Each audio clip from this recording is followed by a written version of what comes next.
How's it going, everybody? It's the Keenest Fox here. Today is my channel where I talk about anime, video games, and cartoons. And today I'm going to be talking about something a little different if you haven't already read the title, because normally I talk about Sonic and Ninja Turtles. But this time around, I'm actually going to talk about, well, Dragon Ball Z, or, well, to be more specific, Dragon Ball GT and stuff. So, let me tell you what I've been up to for, like, the last couple of months, or at least give or take since, like, last, I want to say, November. Yeah. So, anyways, recently I kind of just got a car and stuff back in like November and stuff, and that was pretty cool.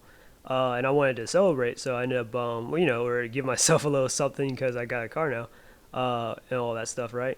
So I ended up buying Dragon Ball GT, the box set, because back in the day I used to be like a huge Dragon Ball fan of stuff. I mean, obviously I'm a Naruto fan. If you haven't seen my profile pic, I just haven't really talked about Naruto much on this channel yet, but I cite examples and stuff and whatnot. Regardless, so I used to be a big time Dragon Ball fan back in the day, and I always wanted GT the box set. So I'm in Target, and I'm like, well, I see the prices dropped on the box set, and it's like the full series kind of thing. So I was like, all right, why not? So I ended up buying the box set. It's not the full series and everything. It's got pretty much all the sagas, all the seasons of Dragon Ball GT. So I'm like, all right, that's cool. All 64 episodes in one box set. So that's pretty awesome. So, anyways, I buy that, and I end up just rewatching like Dragon Ball GT and stuff, right?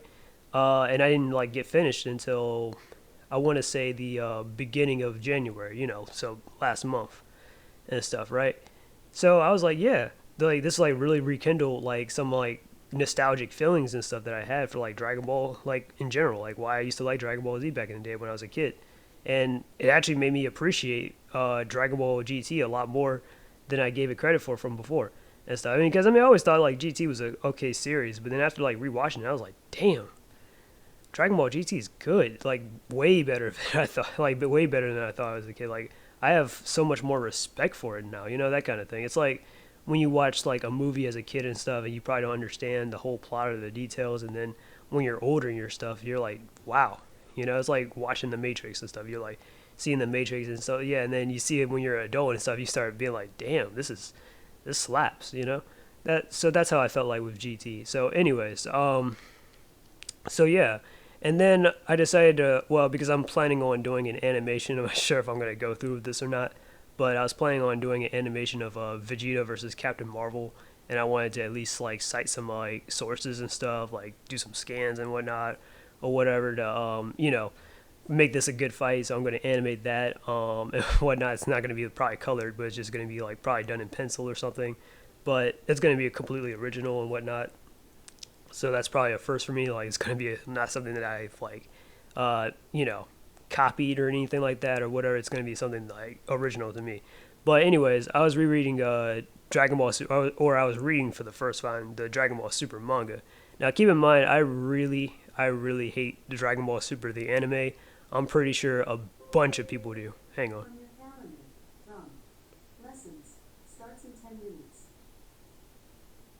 Sorry about that. So anyways, as I was saying, Jesus Christ.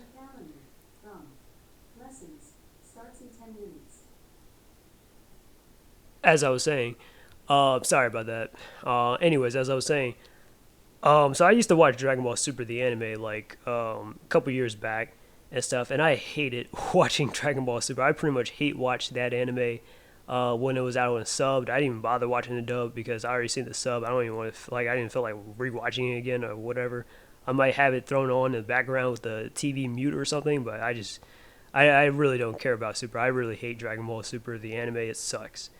But yeah, but the manga though, the manga's a little bit better than the anime, but that's not a very high bar. But if you ask me, the manga's still pretty bad too. It's, yeah, like again, this is a pretty bad look for the Dragon Ball series. If you ask me, I really don't like Dragon Ball Super at all. So just to make that clear. But for Dragon Ball GT and if anything, yeah, like Dragon Ball GT, how do I put this? It's a good series. Like I don't know why fans hate on Dragon Ball GT and stuff. And keep in mind, I don't know if it's like whether or not I'm a Naruto fan, because I'm a huge Naruto fan. And I don't know, Naruto fans be getting into it with Dragon Ball Z fans. I don't know, maybe be the Naruto fan in me, but I really do not like the Dragon Ball fan base. I really find the Dragon Ball fan base to be like the most annoying to interact with, or at least that's from my experience and stuff. But I'll probably do a separate video on that later. But here I just wanted to talk about Dragon Ball GT and some of the good things about it and stuff, because there's always people out there that is just gonna shit on it for like no reason whatsoever. So yeah, so let me begin.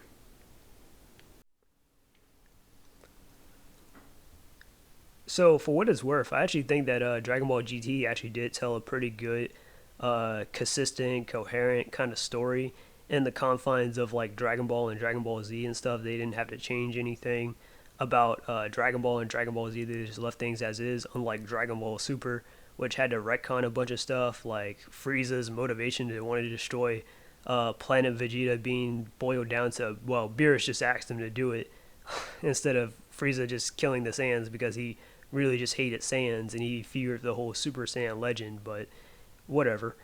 Anyways, back on topic. So, anyways, I'm gonna talk about the sagas and stuff, and I'm gonna talk about like some of the characters and whatnot.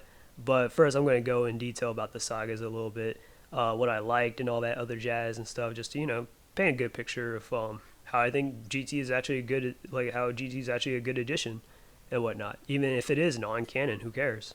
It's a good series. It's a good story. But anyways, let's begin. So, the Black Star Dragon Ball Saga, that's the first one. So, anyways, as we already know, the premise for this is that Goku, Pan, and Trunks end up meeting a robot named Giru, and the four of them all travel together across the galaxy to find the Black Star Dragon Balls to prevent the Earth's destruction and stuff. And I thought it was pretty solid. Like, like a lot of people, even like people who actually do like Dragon Ball GT, would say that this is very slow and whatnot, and it's not that action packed or whatever. I mean, there are a few good action moments and stuff, like some good fights, like Goku versus Legic and Goku versus Lucci, or no, not Lucci, not Rob Lucci, that's One Piece, Muchi, and Goku versus General Roto. But yeah, like those were some pretty good fights back from the Black Star Dragon Ball Saga. But outside the fights, though, I mean, I think this is just a good adventure type of story, a good feel good adventure and whatnot, just like how Dragon Ball originally was back in like the Pilaf Saga. It's definitely a homage to that. Definitely some stories are definitely based around or inspired from some of those stories from that saga. So yeah, I thought it was pretty cool. Again, it's not the best in this series, but I think it was pretty good for what it's worth. But anyways, yeah, and it had a lot of good character moments, which actually might be foreign to some Dragon Ball fans. But I'm sorry, I have to get that in. But anyways, but yeah, seriously though, they had some pretty good character moments and stuff. Like I might even post some up here, some screenshots and whatnot, just to prove my point. Like Giru rescuing Pan from that giant sand snake or whatever. It was some pretty good stuff, and a lot of people like to call Dragon Ball GT Dragon Ball Goku because it was all about Goku, but I think for the people who actually think or say that, couldn't be any more wrong, because Dragon Ball GT actually does actually talk, like the other characters do at least have some kind of presence there, and I feel like the most like standout moments for the characters and stuff, and it doesn't have to be fighting wise, is Pan and Trunks and stuff, mostly, and even Giru, even more so than Goku, at least in this saga right here, because Goku's mostly just the muscle or the enforcer and stuff, like in case things get tough. Of course, Goku's gonna weigh in and he's gonna put up the fight and whatnot and save the day or whatever, and it's pretty cool. And I'm not saying I have anything against that. Like Goku's, unlike Super, is actually portrayed really well in here, but Trunks though, I mean, Trunks, he's pretty good too. I mean, Trunks is actually like leading and stuff. He's actually like repairing the ship and stuff. Hell, he even led Capsule Corp and stuff. Like he took that over like from his grandpa and whatnot, which is pretty cool. So yeah, I think GT Trunks is actually a pretty cool character once you get past the whole with his design and stuff or whatever. Yeah, that's just my opinion. But yeah, Trunks is pretty cool in here, and he's the one that's actually coming with all the plans and stuff. Hell, him and Giru were the ones that were working together and stuff against Dr. Mew, and was playing them and whatnot like a fiddle, and almost got Baby killed and stuff. And Goku was like, "Yeah, I mean, I knew you guys had a plan. I was just wondering what it was." But yeah, and then Pan, this is kind of like her first adventure and stuff too. When you really think about it and stuff, finding the Dragon Balls and stuff, because she's never done that before. Keep in mind, Pan's like a newcomer, even though yeah, she is strong, but and she was trained by Goku and stuff to handle herself. But other than that, this is like legitimately like Pan's first adventure and stuff. Hell, Pan was even like, this is the first time I've ever seen a Dragon Ball and stuff, you know, and it's pretty nice, you know. But yeah, so I mean, like when you really think about it, I mean, pretty much like this whole setup with Goku, Pan, and Trunks is like, well, when you think about it, like you have Goku who's like a grandpa now, and he's like acting like a mentor to Pan, just like how his grandpa, like his grandpa Gohan, was to him, or Trunks and stuff. You know, like Trunks is the son of Boma, and Boma was the person who found Goku and befriended him in the first place. You know, that type of thing. So I really do think that the Black Star Dragon Ball Saga was pretty good and all that stuff. So yeah.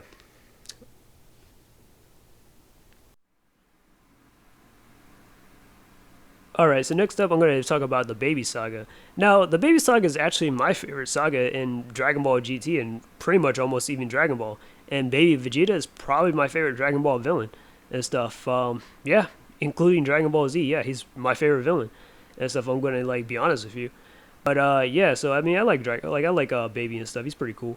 But the reason why Baby's like my favorite villain is because he actually has like a reasonable like goal and like a hatred and vendetta against the Saiyans and stuff, and he actually has a motive to like want to take over. Like yeah, he wants to take over Earth and transform the humans and rebuild the Tuffle race and stuff. Basically, that was his whole goal and his plan, and it pretty much worked, or it almost did until you know, Goku came along, him and Pan and all of them ended up in Majub and stuff. They messed up his plans.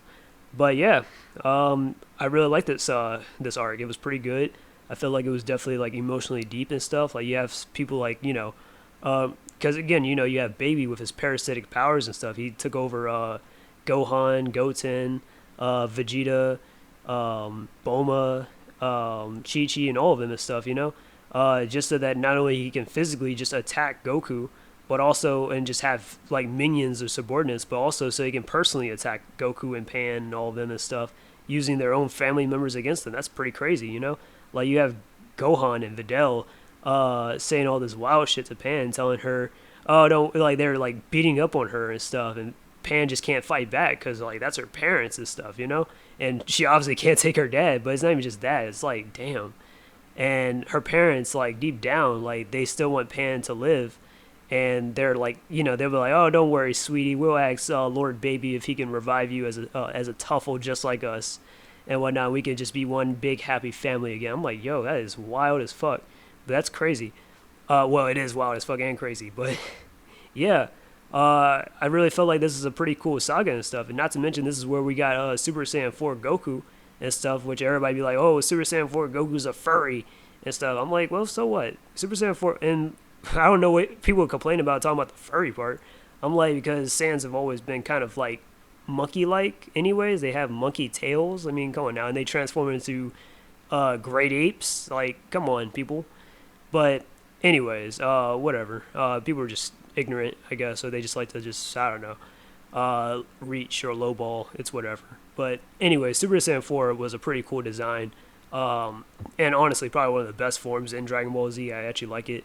I feel like it really has like it's really inspired and whatnot compared to like Super Saiyan Red, which is okay, and then Super Saiyan Blue that's just lazy, and Ultra Instinct, like come on, yeah, like come on, it's basically just they're basically just making Goku all colorful and shit. Like let's be honest. But anyways, Super Saiyan 4, that was a pretty cool transformation. Him and Baby had a good fight and stuff, and I felt like there were some pretty good character moments and stuff. Like for example, like Oob and Boo fusing into Majub. I thought that was a pretty cool one and stuff. Like even though like Oob put up his best efforts to try and stop Baby and stuff, he ended up fusing with Boo and stuff, and I was like, man. And like Boo saying his goodbyes to Mr. Satan and stuff. He's like, you get here. She's like, are you all right? And whatnot. I was like, damn, that shit was touching. And then what else? And then Goku and stuff. Like I feel like there was a pretty cool character moment where Goku actually stood in front of the stood like where Baby was just like threatening to blow up the Earth just so he can get a free hit on Goku and stuff with his Galick gun. And Goku was like, baby, you're not gonna get away with this. So Goku just stood in between the like himself and the planet and stuff, that took a hit for the Earth basically. And yeah, I wasn't even sure if he was gonna survive or not, but he took a hit for the Earth and whatnot to prevent it from being destroyed, the place that he grew up on, you know. his adopted planet. So that's pretty nice. Um, and yeah, and like a lot of characters were a lot more active than what people might give them credit for. Like for example, like Goten in the beginning, he fought Baby while he was like still in his like teenage form, and then later on, uh, Baby ended up possessing Goten, and then actually put up a good fight against Gohan. Because really, I'm like, if you ask me, like Goten versus Gohan, yeah, Gohan was stumped, but he actually gave Gohan a good run and everything. I'm like, yeah. So it definitely shows you that these characters have actually gotten stronger. And then Vegeta, he takes on both of them, and he managed to put both of them down. So yeah, these characters are definitely active, and they are really strong and stuff. And I think like Vegeta being possessed by like Baby and stuff, and being like as his host or vessel and stuff, I thought, yeah. Um, if people say that like, well, a lot of people like to people like to complain and stuff about how Vegeta was underutilized. I'm like, well, he was made the host body and vessel to Baby and stuff, and was used against the villain. I mean, against the heroes and stuff, right? I'm like, that's a pretty big deal, if you ask me, right? So, anyways, I'm gonna talk about the Super 17 saga now. All right, so I'm gonna try to summarize the Super 17 saga the best way I can and stuff. So, pretty much after Piccolo pretty much sacrificed himself to save some of the people on Earth and whatnot, and pretty much decided to stay dead so that the Dragon Balls can no longer cause any problems for everybody and stuff.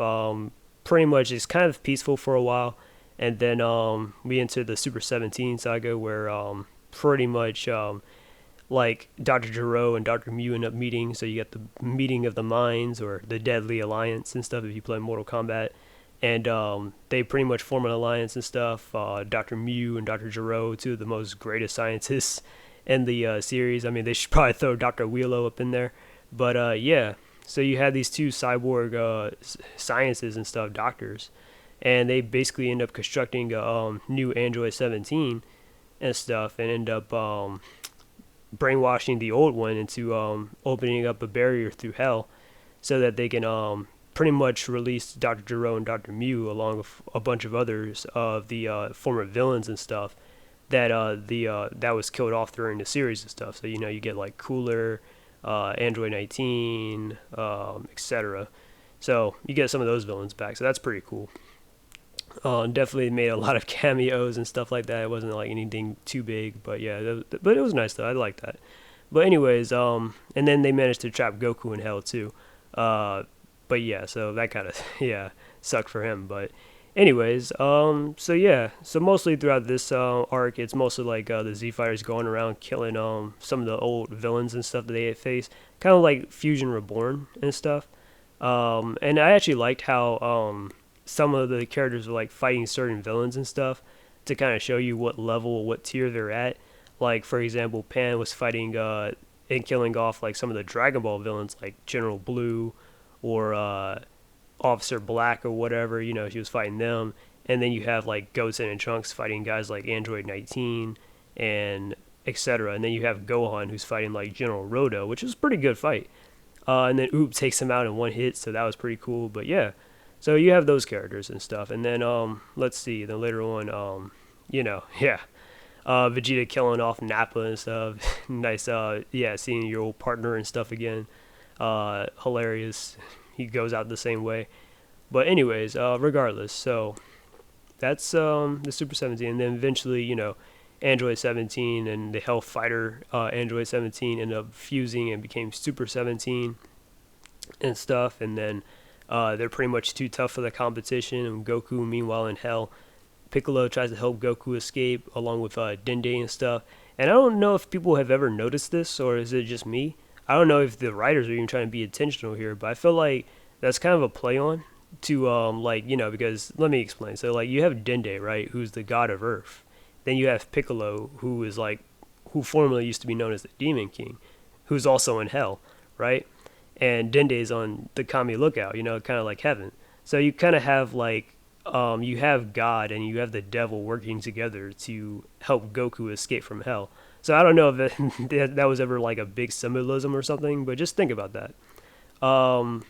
Anyways, Goku escapes Hell, and then he ends up fighting Android or Super 17, and then he pretty much get his butt whooped because his techniques just proved to be a little bit of counter for Goku and stuff. Like he can absorb the techniques like physically and stuff, and then he can also like uh, pretty much counter his instant transmission and whatnot. So yeah, it's crazy.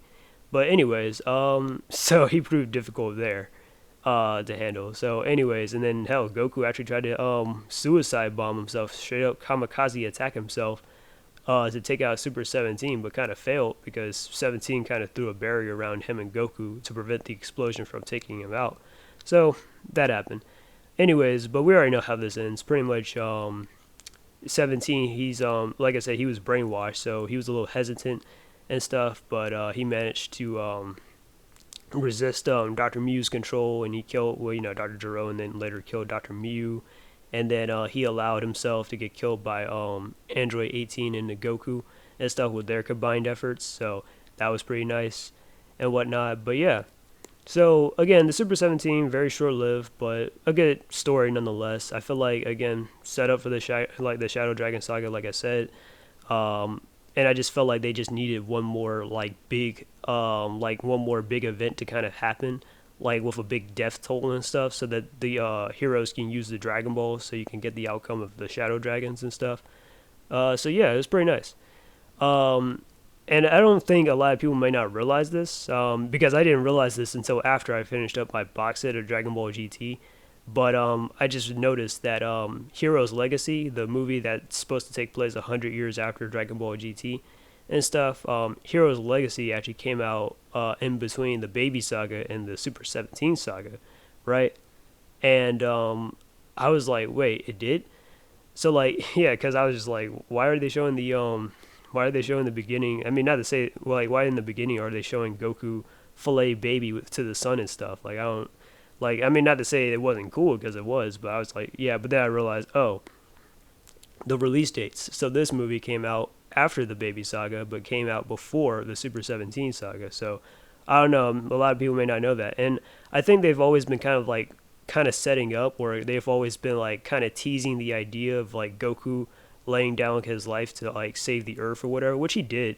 But they've been teasing that with Goku's tombstone and stuff, because which implies, that Goku had passed on, him and his family and whatnot, because, it's 100 years later and stuff, and Dragon Ball. But then again, some characters, his Dragon Ball, so some characters have outlived 100 years or so, like Roshi or whoever, but anyways. But yeah, so Goku. So I feel like they've been teasing that idea inside Dragon Ball GT and stuff, like with the Super 17 saga and the Omega Shinron saga. Like, is Goku gonna make it? Is this where he's gonna die? Is stuff like that. Um, but yeah, so I thought that was pretty interesting too. So I don't think a lot of people probably didn't notice that, because I'm pretty sure like either they were born after the fact or whatever, or just they probably just saw Heroes Legacy after the Shadow Dragon saga like I did. But anyways, I thought that was a pretty nice touch.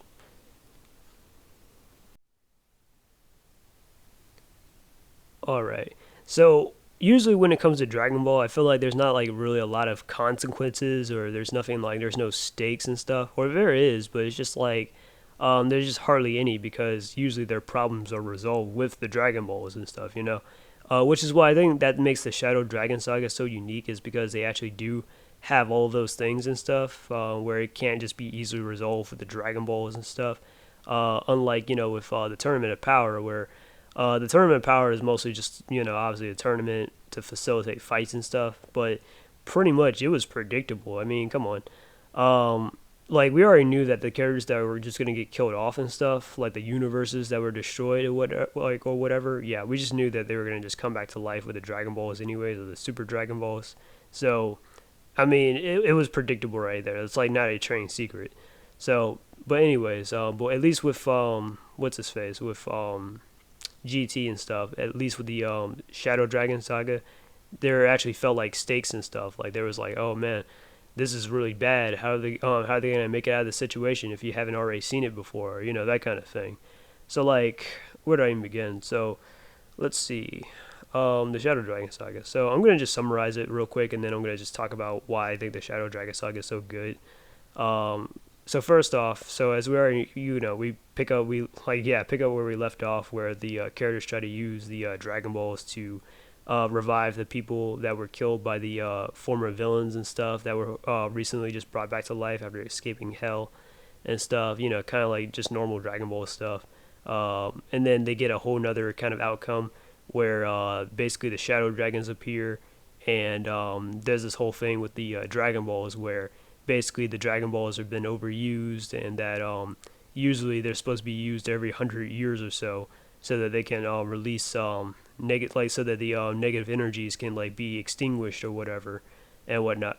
Yeah, and that kind of thing. So, but with the Dragon Radar and all that stuff, and how easy it's been to find the Dragon Balls and whatnot, it's been kind of like, okay, they've been overusing it and stuff. So that's why, pretty much. So it created the Shadow Dragons and stuff. So pretty much Goku and Pan, they went around trying to stop the Shadow Dragons and stuff because their existence kind of threatens the universe itself.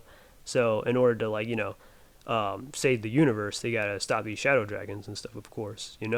So they do exactly that. So pretty much they go around stopping the Shadow Dragons and stuff, and whatnot. So that's pretty cool.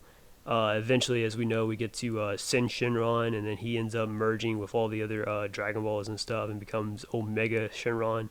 And then we know that Goku and Vegeta end up working together, fusing Gogeta. Gogeta kind of timed out. They had nothing else really to throw at this man besides Nova Shinron, and then Nova Shinron got killed by Omega Shinron, and then Goku and Vegeta, or Goku used his Spirit Bomb, his Universe Spirit Bomb, to try and take out Omega. So it was definitely a very climactic type of ending and stuff. And then at the end, Goku ends up leaving off with Shinron and stuff to pretty much just take accountability or atone for all the things that he's done. And it's not like he's done anything bad, but it's just like throughout this saga, it just felt like Goku was actually like that he actually felt accountable for all the for the Shadow Dragons and stuff, for overusing the Dragon Balls, and that they've all grown too dependent on the Dragon Balls and stuff, which is kind of the whole point of this arc and the ending and stuff, to not grow too dependent on the Dragon Balls and find your own answers and stuff like that. So yeah, it was pretty nice. So I kind of thought as a kid that they were just trying to imitate the Cell Saga, where Goku leaves off with Shinron or whatever, or he just leaves his family behind and is like, oh, doesn't look back or whatever. But really, Goku leaves his family and stuff, or his friends and his family, and just just disappears with Shinron. But at least there's just no more reason for him just to be around.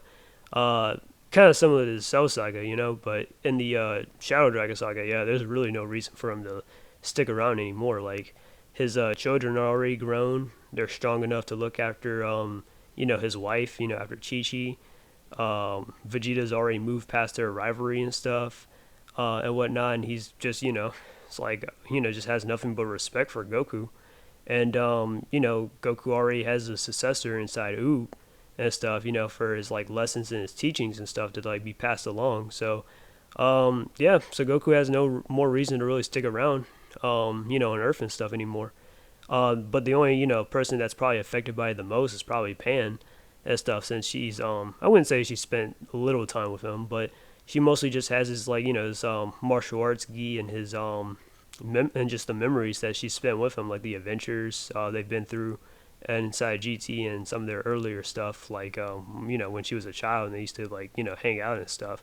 Yeah, she just has her memories to look back on, so, it's pretty nice, and it was a pretty heartfelt. It was a really heartfelt kind of adventure, or not adventure, but heartfelt ending and stuff to Dragon Ball GT, or to the series. It was a really nice cap off, and then we kind of fast forward 100 years later and stuff, where Pan got her own kind of great grandson and stuff, Goku Jr., and then and it's pretty nice. So, anyways, I'll talk about Hero's Legacy up next.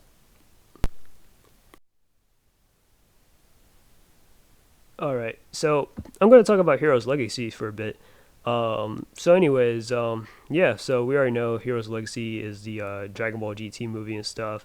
It's probably not the most memorable movie. It's not exactly very long. It's kind of very short. And it definitely doesn't really have the fast-paced action, not all the power-ups, the transformations, none of that stuff. It's just a simple character-driven story and stuff. And if you ask me, this is a very underrated movie, if anything.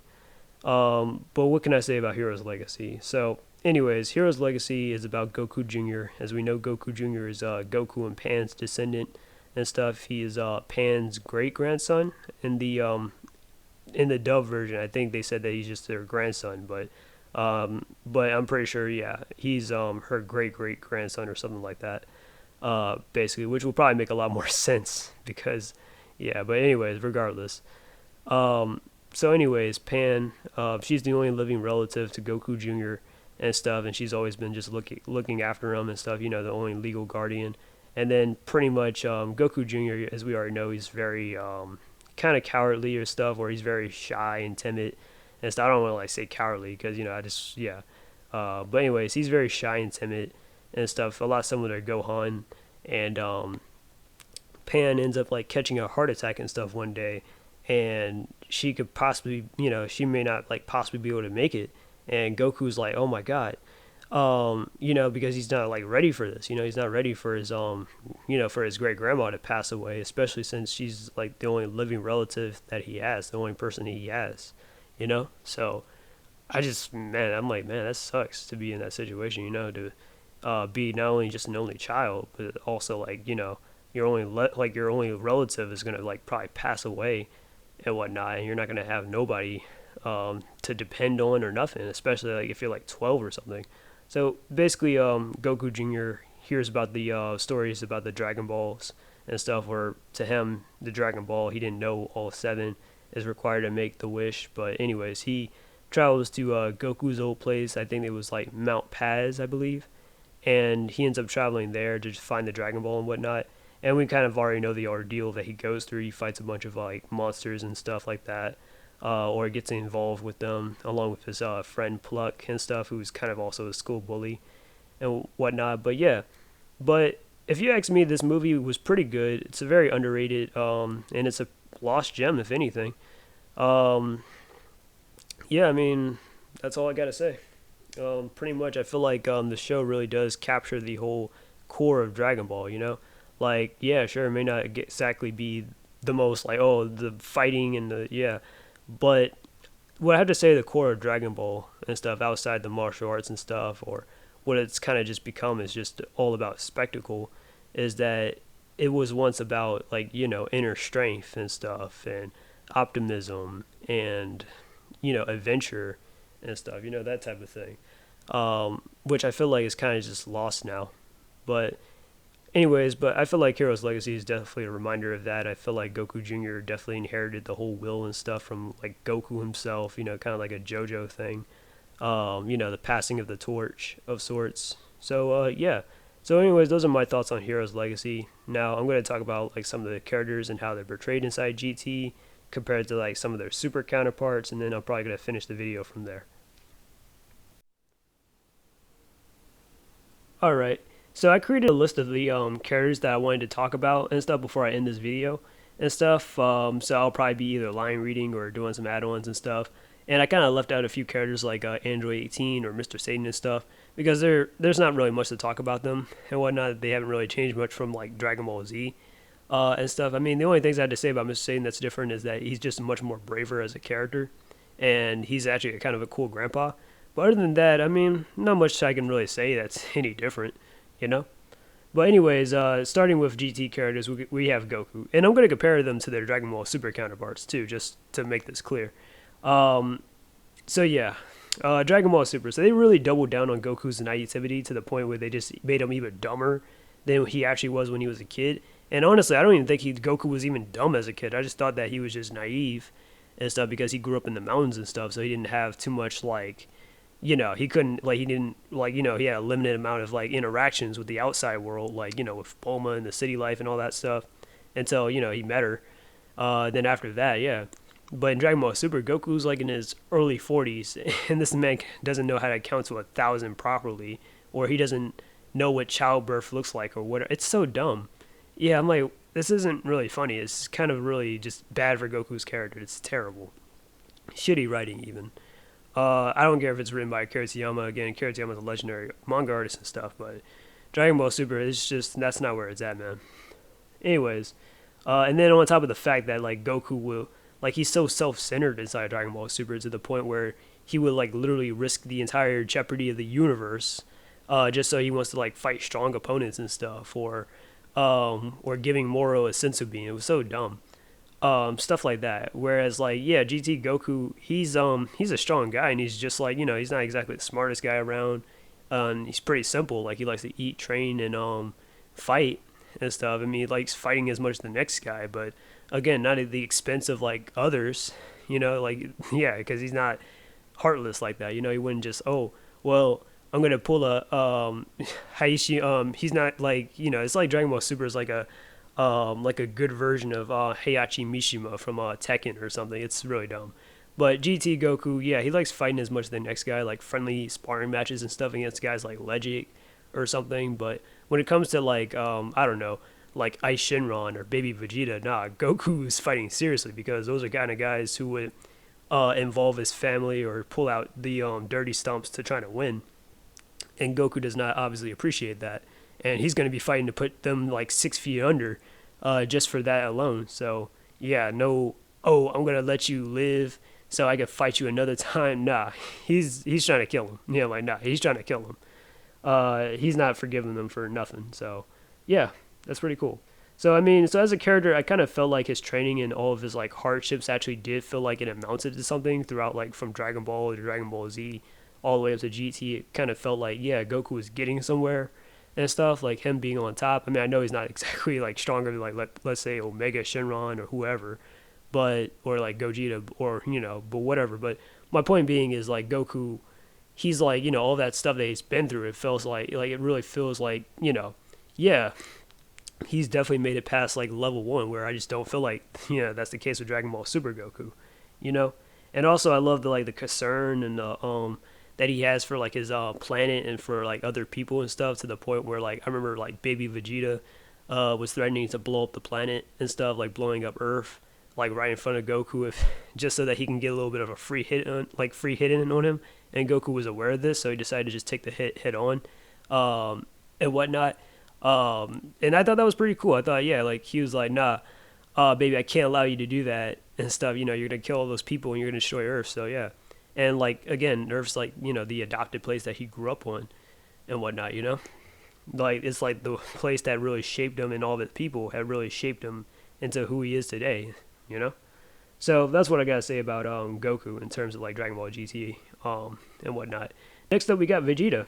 So I don't have too many gripes with Dragon Ball Super Vegeta, that is, but it's been kind of brought to my attention that his character has regressed a lot since the Buu Saga, such as like chasing after Goku, trying to outdo him after the Buu Saga. Like Vegeta kind of kept with his training on his own terms inside like GT or stuff, but in Dragon Ball Super, like Vegeta is kind of like still kind of chasing after Goku, still trying to outdo him, still trying to learn transformations that he already knows, or that Goku already knows. That yeah, pretty much. Whereas in GT, like Vegeta's already reached up from like Super Saiyan 1 to 2, but I guess he has no interest in learning like Super Saiyan 3 because, well, I mean, it kind of burns through your endurance anyways, and I'm pretty sure like Vegeta already surpassed Goku from that form back in the Buu Saga anyways, because he was strong enough to fight Ultimate Gohan, which again, that's a pretty big feat right there. Ultimate Gohan was actually stronger than Super Saiyan 3 Goku back from the Buu Saga, so yeah. But anyways, and not to mention, like, a lot of people think that like GT Vegeta is useless or he has no role or impact inside the story, but I mean, like, I don't know who would really say that if they haven't seen, again, the Baby Saga. I know that's all Baby and stuff doing that, and he's controlling Vegeta's will or whatever, but still, I mean, it's like the case with like symbiotes and stuff from Spider-Man. You have like Venom, which, yeah, the symbiote, it's kind of tough on its own, but it's not exactly as strong without a host body and stuff like Eddie Brock or Matt Gargan or Peter Parker or Flash Thompson or whoever. So Baby chose obviously the more stronger, the best suited body for himself and whatnot. So he chose Vegeta over Gohan and whatnot. Keep in mind, not to mention Vegeta actually beat Gohan and Goten at the same time when they were all fighting and stuff, which is pretty impressive. So yeah, Vegeta's done all right. And in terms of like him being like impacting the story in terms of like being helpful and stuff or whatever, I mean, like remember when like Earth was about to blow up and stuff because of the Black Star Dragon Balls, and they were all trying to figure out what exactly they're gonna do, and Vegeta suggested, hey, we should probably move everybody on planet Earth to planet Tuffle and stuff. That way, like when Earth explodes, nobody would get caught in the crossfire or whatever. Yeah, that was all Vegeta's plan. And I was like, okay, Vegeta, I see you. Pretty much he was getting that from his whole planet trading business that he had back with like Frieza and the Saiyans and all that. So yeah, that's a nice callback to that too. But anyways, yeah. And I also liked how like Vegeta like was at times he was declaring himself Earth's protector and all that stuff, and I'm like thinking this is the same man that literally tried to blow up the Earth back in the Saiyan saga without a second thought because he was frustrated enough to want to take out Goku that badly. But yeah, I really thought that was cool, you know. And then in the end, where like Vegeta's like, you know, sad that Goku's gone and stuff, he's telling Pan and whatnot to hold on to those clothes dearly and whatnot, and that's pretty cool. So anyways, that's Vegeta. Moving on, we got Pan. So in GT, Pan kind of takes after her mom and her grandma in terms of like attitude and stuff, and like definitely their temper. But I had to say she definitely has like Gohan's compassion and his like heart when it comes to like helping others and stuff. But also she kind of gets a little bit of his recklessness too and stuff. Like for example, like when Gohan went to Planet Namek and stuff with like Krillin and Boma and stuff, and Gohan was making some reckless decisions like. But definitely for a good cause, you know, he was doing it out of compassion and whatnot. Like, remember when he was saving Dende from, like, Frieza's men and whatnot, and they had to get chased by Dodoria and all that other stuff? Yeah, stuff like that. You know, that's kind of like what Pan is like. You know, Pan is kind of like the heart of her little trio with Goku and Trunks and stuff, you know? Like, I feel like Pan definitely, like, usually whenever, like, Goku and Trunks, they're like, we gotta get on a schedule. We gotta find the Dragon Balls and stuff, and save our planet. But Pan's like, well, yeah, but we gotta help out. We at least gotta do something. Like for example, like when they were on planet, I think Ameka or something. That was the planet with Don Kree. Don Kree was like this guy that was hustling on this all these people and stuff, stealing their ships and making them pay all these taxes and stuff. And Pan was like suggesting they gotta do something about this, and they can't just allow this to just keep going or whatever. So yeah. So I definitely feel like, yeah, Pan definitely has a heart or whatever. I mean, a lot of people might think that she's like this bratty little girl. And don't get me wrong. I mean, I do get that impression too. She is to an extent. But I mean, hey, she's only like, what, 10 or so, 11? So, yeah, I mean, I get it. So, anyways. But she is always active, a part of like these adventures and stuff. And she has become, like I said, the heart of the team. Personally, myself, I think her and Bola make better female Saiyans than Cal and Kafia and stuff from Dragon Ball Super, which I obviously cannot tolerate those two characters. I really can't. I just think those two are just straight up Mary Sue's, if I'm being honest, and whatnot. Because they just learned how to transform into Super Saiyans after just first hearing about it. Like, I'm like, this is ridiculous. And then they have the ability to turn Super Saiyan 2 and give Goku a run for his money and Ultra Instinct even. Like, oh my god, that is so ridiculous. Like in some bad scaling. I'm like, bro, I wouldn't even put him past like at least Gotenks, to be honest, but whatever. Anyways, but Pan and Bola definitely make better characters than Cal and Kafia. I'm serious. Alright, so next up we got Trunks, my boy. So people give Trunks a lot of flag because of his personality and like I guess his design or something or whatever, but I mean if you ask me personally, I think Trunks kinda acts a lot more like his future self, if anything, and whatnot. I mean, a lot of people want him to be like his future self because, you know, the background and stuff was like pretty cool and whatnot. But I mean, yeah. But this is like just Kid Trunks just grown up and whatnot. And pretty much, I mean, and I like it. I mean, it reminds me a lot of like Ben 10 and stuff. You know how like Ben was like that cocky, snot-nosed kid that was all like, yeah, I could take on anybody with the Omnitrix and stuff. And then as he got older, he got more mature, he got wiser and more like humbled, I guess, you know. So that's what I liked about you know, Trunks. You know, Trunks was definitely like that. He was definitely like running things and stuff. He was definitely like the leader of like his group with Goku and Pan and whatnot. He was literally the president of Capsule Corp that he inherited from his grandpa and his mom. So there's that. But yeah, but back on topic with him being like the leader and stuff. Yeah, it was Trunks that was the one that was being the leader and stuff and making all the tough calls, maintaining the ship and stuff. I'm like, yeah, I don't know who's saying Trunks is useless, but yeah, I mean, there's probably those guys that probably think that, oh well, the only way to be useful is to be a fighter, but nah, nah. I mean, yeah, Trunks lost a lot of fights in GT and stuff, but at least he actually went out like with a fight or gave a tough fight or something like that or something, or yeah, or at least he's like impacted like in terms of like yeah, even like with Baby and stuff, like Trunks actually outsmarted Doctor Mew and stuff, him and Giru and whatnot, coming up with plans and figured out about Baby and stuff. And I swear this is comedy gold, but Trunks had actually connected Baby's life support system to the plumbing system just so he can kill Baby to prevent a big threat from occurring.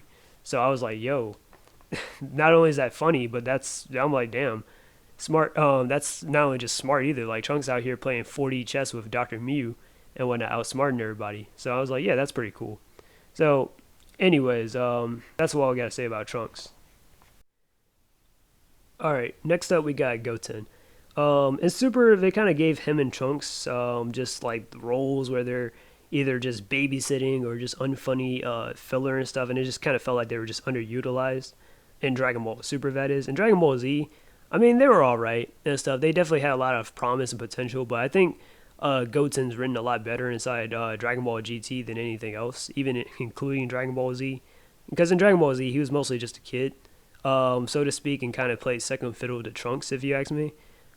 He was always falling around Trunks and what he was saying or whatever shenanigans he was up to. Goten was kind of like his partner in crime. But in Dragon Ball GT, like Goten's kind of just a normal guy, like normal young adult in his like mid-20s and stuff. He's going on dates and stuff, having a social life and everything, constantly being on the phone and stuff. Yeah, I'm like, normal young adult stuff basically, and I like that. It's yeah, I'm like it's completely like relatable and whatnot. I mean, and then a lot of people be like, oh, well, Goten, he's not useful or anything inside GT. Well, I mean, maybe not. I mean, he's not. I mean, Goten at least can put up a good fight, and he's definitely gotten a lot stronger. Definitely compared to like in Dragon Ball Z and whatnot. Like Goten was able to give Gohan a good fight when he was possessed by Baby, and he even gave Baby a good fight when Baby was in his teenage form. So I gotta say, yeah, like Goten, he wasn't like he wasn't getting weaker or anything. If anything, he's actually gotten stronger. So I gotta give him props there. Like Goten was pretty strong inside Dragon Ball GT, and I like that. So yeah. So then moving on, we got Oob and Boo. So one of the things, and now I'm gonna go off a little off topic here. So one of the things I just disliked about Super Saiyan and Goku is that they kind of make Goku seem like a novice to the point that Whis has to train him. Like stuff like, well, Goku has to keep his guard up and stuff. I'm like, isn't that something that Goku himself already knew back since like I don't know Dragon Ball? Like even in like Dragon Ball Z, like Goku used this method on Nappa and Raccoon, where he was able to get in like blows in on them when they didn't have their guards up and stuff. And then, oh, this is apparently his weakness later in Dragon Ball Super that he doesn't learn from. Come on, like it's ridiculous. So, because at least like from like all the way up to this point now, I'm just saying, even in Dragon Ball Super, Goku should be at least a Grand Master and whatnot. Like he's a Grand Master of sorts inside Dragon Ball GT, where he does have like he already has like a ton of students and stuff as is. Like he has Gohan, Goten, Pan, and Oob, of course. Oob is his student, his number one student actually, and whatnot. So yeah. So at least in GT, like Goku's like they actually show that he's a master and whatnot, not a student and whatnot. Like I mean, I get it. In Dragon Ball Super, Whis is like a bazillion years old, and Goku's like in his early 40s. But yeah, it just I don't know. It just doesn't feel right. Like especially since Goku's been like a martial artist and stuff since he was like 12. But okay. Anyways, and by that I mean, there's just like what is there like to like learn skill wise? You know what I mean? Ultra Instinct. Like, yeah, Ultra Instinct is just mostly this ass pull power up and stuff. Like, a lot of people are like, oh, well, this isn't ass pull, this is what Whis was training him all along. But apparently, Goku attains this form before even Beerus or any other gods of destruction and stuff. Like, okay. But anyways, moving on. We're talking about Oob here. And the reason why I mention is this because, like, Oob, he comes from, like, he's Goku's number one student. And I feel like Oob should have, like, impacted the story a lot more. Even in GT, that's a little criticism there in GT that he should have like impacted the story a lot, like a little bit more. Like honestly, Oob is probably like one of the strongest characters in GT, really, and whatnot. I mean, he's probably beat out by a lot of characters like Omega, Gogeta, of course, Goku, yeah, Vegeta as Super Saiyan 4 and whatnot. But other than that, like yeah, Oob is definitely stronger than like Gohan, Goten, and all the, like and all the other guys. I'm serious. But yeah, I thought he was pretty cool, and not to mention he even gave Baby Vegeta a good fight, even better than Super Saiyan 3 Goku, which is pretty big. I was like, wow, like Oop actually had Baby kind of on the ropes, or was at least pressuring him, at least in his base form, or not his base form, but at least in his in his like little evolved adult third form or whatever, yeah, the form before the Ozaru form. Like Oob actually had him on the ropes, so that was pretty cool. Not to mention, I really liked how the scene where Boo and Oob were like fusing and stuff, and it felt like it was bringing some good closure to Boo's character and whatnot. Being friends with Mr. Satan and stuff, and saying his goodbyes and stuff. It was kind of touching. That's why I feel like it's pretty cool. And Boo just lives on through Oob, so that's nice. All right, so moving on, we got Gohan. So some fans kind of hate how Gohan doesn't train often, or that he's busy with his ordinary life. Personally, myself, I think Gohan deserves an ordinary life. I mean, like anyone else. Like, come on. But he should just continue to I just think that he should like continue retaining like himself as like out of respect for Goku and Piccolo's teachings and stuff. That I don't think he should be like this diehard martial arts freak where he's always constantly training or anything like that. Like, yeah, like he's not his dad. He's not like Goku or anything. But still, I think he out of the sentiment, he should at least always keep training and whatnot. To honor his dad and honor Piccolo and whatnot. That's what I liked about Gohan, and like at least his style, that is.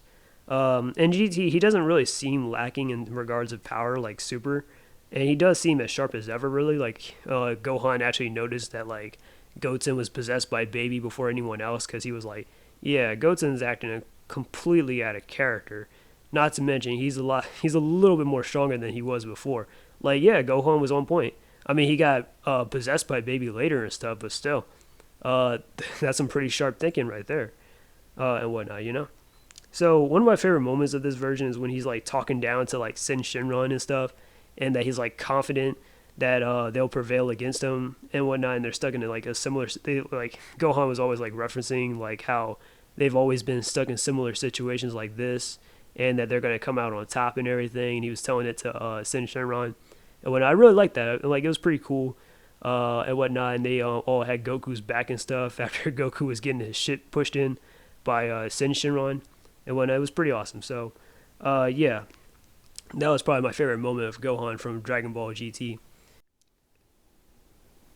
All right, so Piccolo in GT wasn't exactly like very active against like present threats that occurred, but seeing him look after his own students, making last minute rescues, dying in order to bury the Black Star Dragon Balls, helping Goku escape from hell at the chance of not returning to heaven, and saying his goodbyes to the man he was created to kill, just shows you how far this Piccolo's come. I feel like that's pretty awesome and whatnot. It's really kind of heartwarming, like in the scenes where like Piccolo's like telling his goodbyes to Gohan and stuff, and he's about to die, and he's like just saying thanks to Gohan and whatnot for changing his ways and all that stuff, and hey man, sorry, or whatever, or he was shaking hands with Goku by the end of GT and stuff, calling him a friend. I really like that. It's pretty cool. All right, so next up we got Chi-Chi. So yeah, this is where I'm going to talk about some of the minor characters and stuff. But Chi-Chi, I think she's supportive as ever. I mean, she's very protective of Goten, mostly more so than Gohan. And this definitely reminds me of the whole mom thing. Like Chi-Chi. And I might make a video talking about about Chi-Chi too. But anyways, but with Goten and stuff, she's very protective of him and whatnot. Always like concerned about. I don't know about that girl that Goten's seeing. She could probably be like one of them girls. And then I'm like, nah, trust me, Chi-Chi. This one isn't exactly bright, but yeah, I don't think you got anything to worry about. But I find her over the top housewife personality just funny as ever. That's what I feel about Chi-Chi. Now we got Boma. So for supporting characters and formerly the Deuteragonist, because yeah, Boma was in fact the Deuteragonist of Dragon Ball back in the original series, and then she kind of like, I wouldn't say Boma's always faded into obscurity, but she kind of just fell more so in a supporting role and just like create stuff, whether it's like to help out Goku and Vegeta or whatever, like whether it's the time machine, the gravity stuff, or whatever, Right. So I mean, but Boma's definitely proven to be useful in the series. She built the Grand Tour, which allowed them passage around the galaxy. She built the Blitzwaves machine, which transformed Baby into the Nazoru, and that also helped Vegeta attain Super Saiyan 4. So yeah, I mean, I don't know for people who actually think that Boma is useless, because I'm like, if anything, Boma's probably the most useful human character in the entire series. Like, if I'm being honest, I mean, she may not be necessarily strong, but she's still the most like useful human character ever. Like, let's be honest. Next up, we got Videl. So in Dragon Ball Super, they kind of watered down Videl in my opinion. Like, they really made her like they kind of just threw away her tomboyish and like kind of character in favor of a generic kind of housewife personality. But here I think she's like all right. I liked seeing her spend quality time with her and her family. So yeah, I thought that was pretty nice. Yeah, so that's pretty cool. All right, so next up we got Krillin. Of course, Krillin isn't really active against present threats either, just as much as Piccolo. But I like hearing him talk about his wife and how, just how his wife and his daughter is just driving him crazy, and also how they just make him happy and whatnot. It really feels like, yeah, Krillin's definitely come far ever since like Dragon Ball and stuff, where he desired those things and now he has them and whatnot. And he's just, he's just a happy man. Simple guy. It may seem minor, but again, I mean, that's just the things that just some adults just like they kind of just yearn for, just in life. And then finally we got Giru. So for a new character, he has some good development, and he bonded with the GT trio and stuff. Like, I think definitely he got along well with like Trunks and Pan, such as like Trunks seeing value in his life, and the two scheming behind Dr. Mew's back and stuff. Like I said, 40 chess and all. And for Pan, Pan went from like bullying Giru and stuff into like just being considered like one of one of her best friends and whatnot. That was like, yeah, that was pretty cool, and whatnot. Yeah.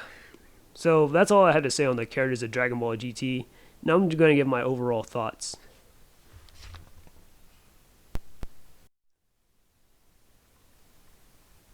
So anyways, that's all I got to say on Dragon Ball GT, that is. Like I said, it's definitely a good series and stuff, and I definitely recommend it to fans who actually do care about the story and the characters and stuff, unlike Dragon Ball Super, which I feel like just I cannot fathom why people actually like Dragon Ball Super over Dragon Ball GT and stuff, or why people like to clown on Dragon Ball GT so much. But Dragon Ball Super is just, that's not it, bro. Like, I mean, if you like Dragon Ball Super more so than GT, that's cool. But personally, I just can't see why. The animation's rushed, the story sucks, the characters are off, um, just like everything. Like, literally, there are so many contradictions inside Dragon Ball Super that creates a bunch of like retcons inside the Dragon Ball lore in general. Like, I just can't understand why anyone actually likes Dragon Ball Super. Hell, even the fights aren't even that interesting. It's like really lackluster. Like, I feel like I can get more of that from like Dragon Ball GT. And yeah, I mean, I get it. Even Dragon Ball GT does have some fan servicey moments, and they have like some pretty good fights and stuff too. But it's not like it's prioritized or whatever. You know what I mean? Right. So that's all I gotta say there on Dragon Ball GT and Dragon Ball Super.